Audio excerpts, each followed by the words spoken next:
March 8 মার্চের এটা reception bride, আমার কেশবতী ব্রাইড, যেটা তোমাদের সাথে ওয়েডিং ভিডিও অলরেডি শেয়ার করে দিয়েছি। তো আজকে তার রিসেপশনের জন্য এসেছি, তো দেখা যাক ও কেমন লুক চায়।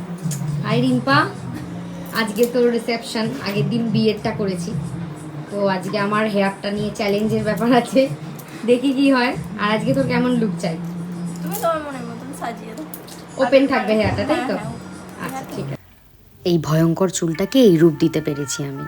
আর ওকে এত মিষ্টি লাগছিল, তো পুরো একদম পুতুল পুতুল দেখতে লাগছিল। আমার তো নিজের খুব পছন্দ ছিল ওকে সাজিয়ে, নিজেরই আর কি স্যাটিসফ্যাকশন এসেছিল। তো তোমাদের কেমন লাগলো অবশ্যই জানিও। ওর এই সুন্দর চুলটাকে আমি এভাবেই রেখেছি, কারণ অন্য কিছুভাবে রাখা যাচ্ছিল না। তো অবভিয়াসলি ওর থেকে শুনে কেমন লাগলো। কেমন লাগলো বল আজকে? অনেক অনেক ভালো লেগেছে, আগের দিনের চেয়ে আজকের লুকটা আরো ভালো লাগছে। তুই হ্যাপি? অনেক সুন্দর লাগছে, সত্যি সুন্দর লাগছে।